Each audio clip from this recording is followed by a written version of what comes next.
मैं अपने पेशेंट्स को यही गाइड करता हूँ कि जैसे ही बच्चों के दांत आने शुरू हो जाते हैं उनकी सफाई शुरू कर देनी चाहिए। बहुत सारे पेरेंट्स आके कहते हैं कि जी ये दांत निकले ही ऐसे थे, ऐसे नहीं होता। जब दांत निकल रहे होते हैं उसी वक्त बच्चे मीठा ज़्यादा खाते हैं तो उनमें कीड़ा उसी वक्त लगना शुरू हो जाता है। पेरेंट्स जो हैं उनका कसूर है अगर उनके बच्चों के दांतों में कीड़ा लगा हुआ है। चीनी डालने की बच्चे ने खुद तो नहीं डालनी, वो तो ज़ाहिर है जो पेरेंट्स होते हैं उन्होंने आदत डाली होती है चीनी की ना।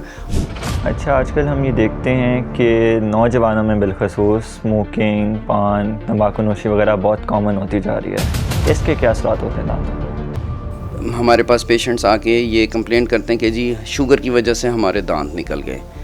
मैं उनको यही समझाने की कोशिश करता हूँ कि शुगर की वजह से दांत नहीं गिरते।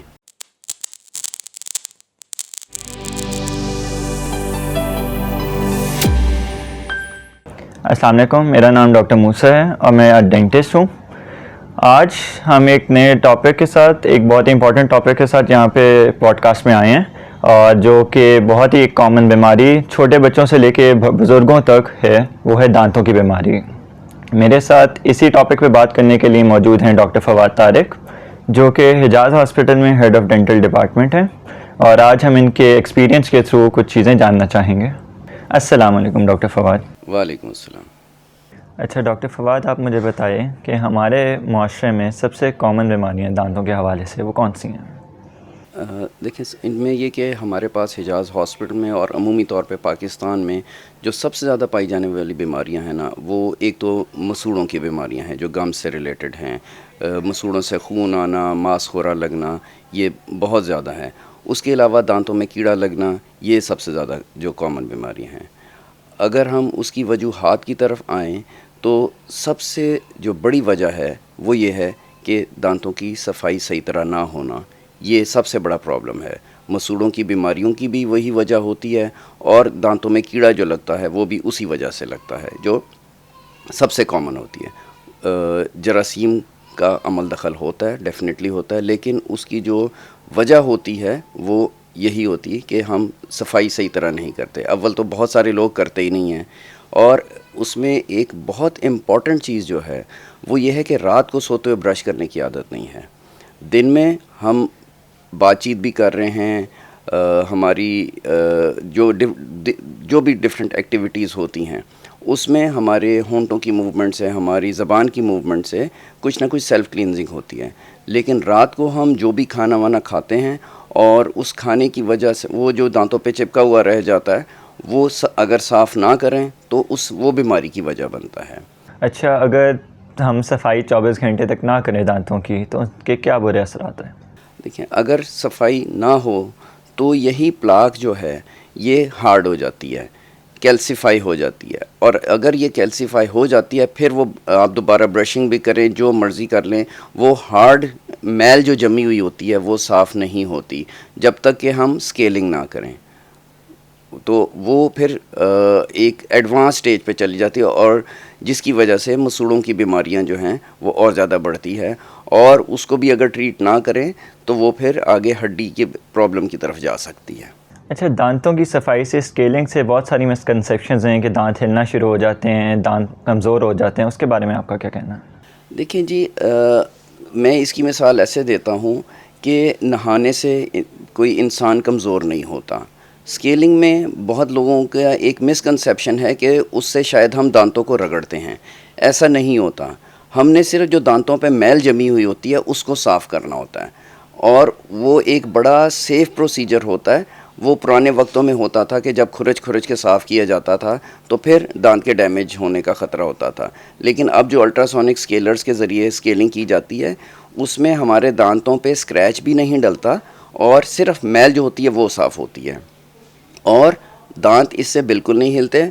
बाज़ औक़ात अगर जिन लोगों के बहुत ज़्यादा मैल जमी होती है वो जब साफ़ करते हैं तो जड़ें नंगी हो जाती हैं, तो वक्ती तौर पे शायद ठंडा गर्म लगना शुरू हो जाता है। वो भी सबको नहीं लगता, कुछ लोगों को ठंडा गर्म लगता है, और वो भी जब मसूड़े अपनी जगह पर वापस आ जाते हैं तो वो मसला हल हो जाता है।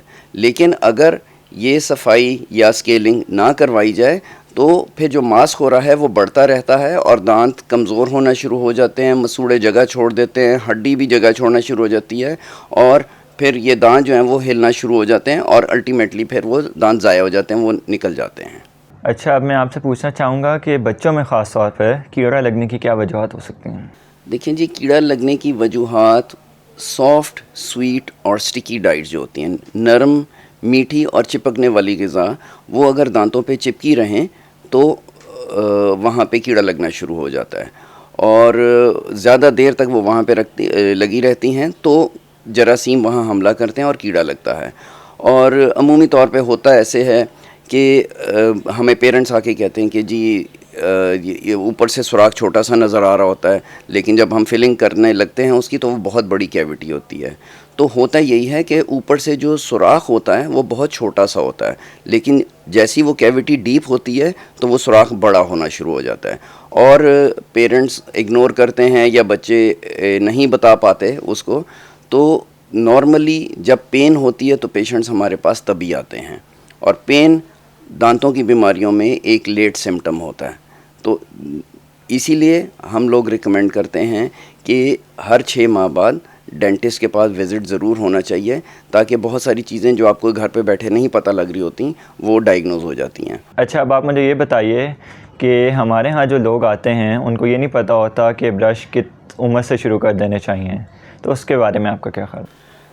देखिए जी, मैं अपने पेशेंट्स को यही गाइड करता हूँ कि जैसे ही बच्चों के दांत आने शुरू हो जाते हैं उनकी सफाई शुरू कर देनी चाहिए, क्योंकि अब ज़ाहिर है बच्चे हैं, मीठा उन्होंने खाना है। और अब वही जो जैसे पहले कहा कि अगर वो दांतों पे चिपका रहेगा तो कीड़ा लगेगा। बहुत सारे पेरेंट्स आके कहते हैं कि जी ये दांत निकले ही ऐसे थे, ऐसे नहीं होता। जब दांत निकल रहे होते हैं उसी वक्त बच्चे मीठा ज़्यादा खाते हैं तो उनमें कीड़ा उसी वक्त लगना शुरू हो जाता है। तो जैसे ही मुंह में दांत नज़र आने शुरू हो जाते हैं उनकी सफाई शुरू हो जानी चाहिए। अब बच्चों को आदत डालनी पड़ती है इस चीज़ की। उसमें पहले हम बग़ैर ब्रश के शुरू करते हैं, 1 हफ़्ता 2 हफ़्ते बग़ैर ब्रश के उनको आदत डल जाती है। फिर उसके बाद बच्चों के फ्लेवर टूथपेस्ट अवेलेबल होते हैं। फ्लेवर टूथपेस्ट हैं तो बच्चे भी हंसी खुशी वो जो है ब्रश कर लेते हैं। तो जैसे ही मुंह में दांत आना शुरू हो जाएं उनकी सफाई होनी चाहिए उसमें। और दांतों के मसले से मेरा ख़्याल से ये एक बहुत बड़ा मिसकंसेप्शन है कि दांत में दर्द हो रही है तो तभी माएँ कहती हैं कि बच्चा ब्रश नहीं कर रहा। ये मेरे ख्याल से माँओं की ज़्यादा ज़िम्मेदारी है कि बच्चे को ब्रश पे लगाएं। बिल्कुल। मेरे पास जब वो माएँ लेके आती हैं कि जी ये जब बच्चे की कीड़ा लग गया, ये हो गया, बच्चे तो छोटे होते हैं, उनको उस चीज़ की समझ नहीं होती है। मैं ये उनको कहता हूँ कि जी ये पेरेंट्स जो हैं उनका कसूर है अगर उनके बच्चों के दांतों में कीड़ा लगा हुआ है। और इसमें फिर कीड़ा लगने में एक और बहुत बड़ी वजह जो होती है वो जिसको हम रैम्पेंट केरीज कहते हैं, वो फीडर बहुत ज़्यादा देर मुंह में रखने से होता है, या दूध में चीनी डाल के देने से। अब चीनी डालने की बच्चे ने खुद तो नहीं डालनी, वो तो ज़ाहिर है जो पेरेंट्स होते हैं उन्होंने आदत डाली होती है चीनी की ना वो। और फिर अव्वल तो फीडर को जो पीडियाट्रिशियन हैं वो भी डिस्करेज करते हैं कि जी मदर फीड ज़्यादा देनी चाहिए, लेकिन ऑब्वियसली फीडर देना पड़ता है। मैं ये रिकमेंड करता हूँ कि फीडर ज़रूर दें, लेकिन उसका जो फीडिंग टाइम है वो लिमिटेड होना चाहिए।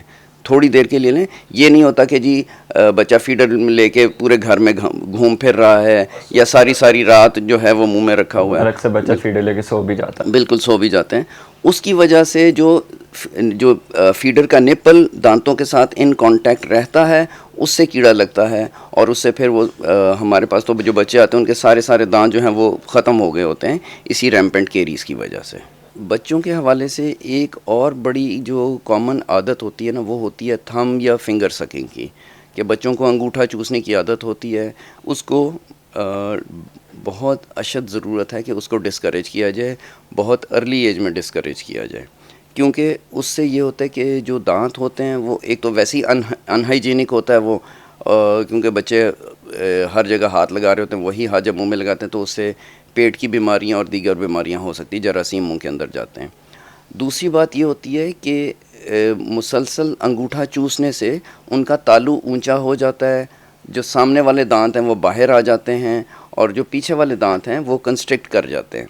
तो बाद में जाके हमें उनके लिए बहुत लंबा इलाज करना पड़ता है, बाज़ औक़ात फंक्शनल अप्लाइंसेस देनी पड़ती हैं और ब्रेसेस की तरफ जाना पड़ता है। तो अगर हम टाइमली इस आदत को चेक कर लें तो हम इन चीज़ों से बच सकते हैं। अच्छा, अब आप मुझे बताइए कि कीड़ा एकदम नहीं लगता, वो ज़ाहिर सी बात है ग्रेजुअल एक स्लो प्रोसेस है, उसके बारे में कुछ बताइए। जी बिल्कुल, आपने बिल्कुल सही कहा कि कीड़ा जो लगता है ना, वो एक स्लो प्रोसेस होता है। हमारे यहाँ प्रॉब्लम ये है कि पेशेंट जो है ना, उनको नज़र भी आ रहा होता है कि दांत में कीड़ा लगा होता है, लेकिन वो कहते हैं अभी दर्द नहीं कर रहा तो कोई बात नहीं, उसको डिले कर देते हैं।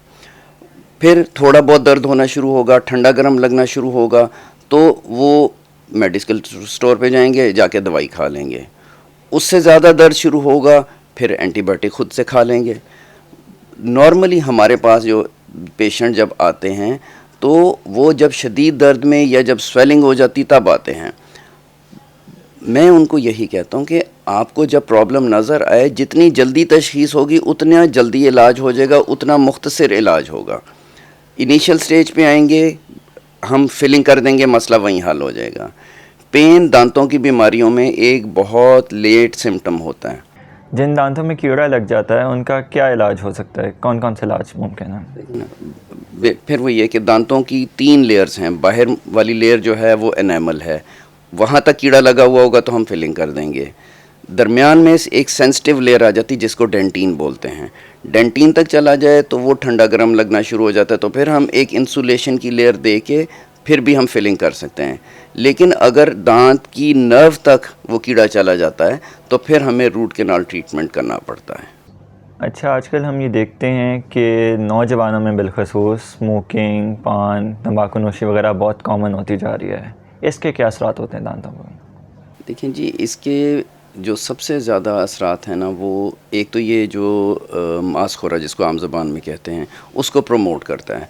उसके अलावा जो स्टेन्स हैं दांतों में, वो कालक जमना शुरू हो जाती है, वो अपीयरेंस वाइज भी होती है, और वो उसको हम साफ़ ना करें तो वो फिर वहीं पे फिर कीड़ा भी लगना शुरू हो जाता है, मसूड़ों की बीमारियां भी होती हैं।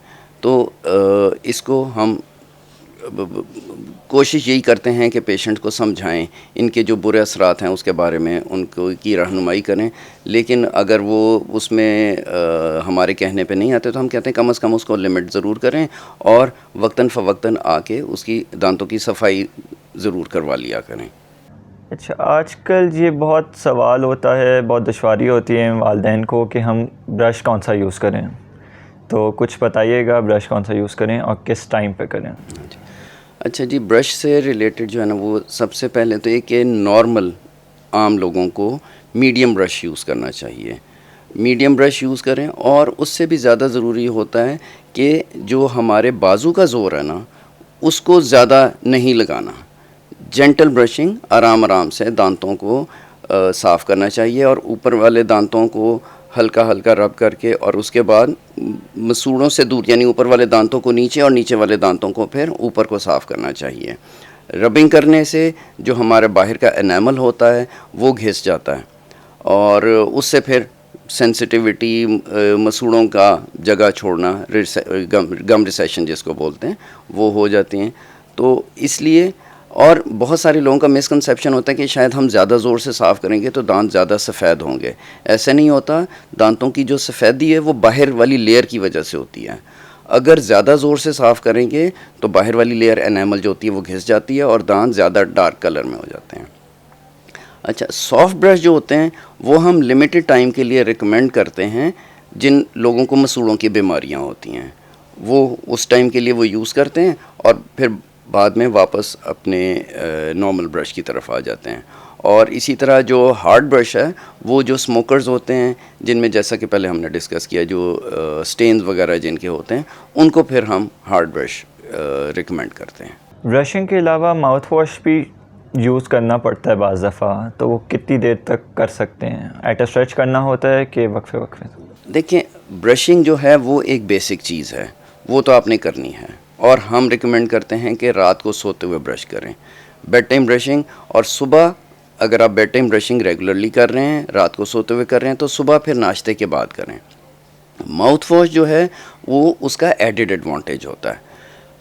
ब्रश करने के बाद बहुत सारी जगहें ऐसी होती हैं, जैसे कि दांतों के दरमियान जगह होती हैं, दांतों में खला है वहाँ पे, जहाँ के पे ब्रश के रेशे नहीं पहुँच पाते, तो उन जगहों पर माउथ वॉश जो है वो सफाई करने में मदद देता है। अच्छा, हमारी सोसाइटी में शुगर, डायबिटीज़ बहुत कॉमन चीज़ है, तो इसके दांत पे क्या असरात होते हैं और ट्रीटमेंट करवाने के लिए इसकी क्या प्रिकॉशन हो सकती है?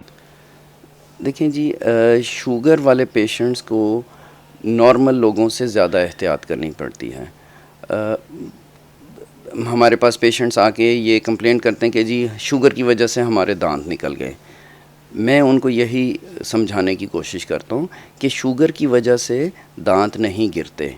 बहुत सारे पेशेंट्स होते हैं जो शुगर पेशेंट होते हैं, 30-30 साल से शुगर पेशेंट्स होते हैं और अपने सारे दांतों के साथ वो अपनी ज़िंदगी गुजार रहे होते हैं।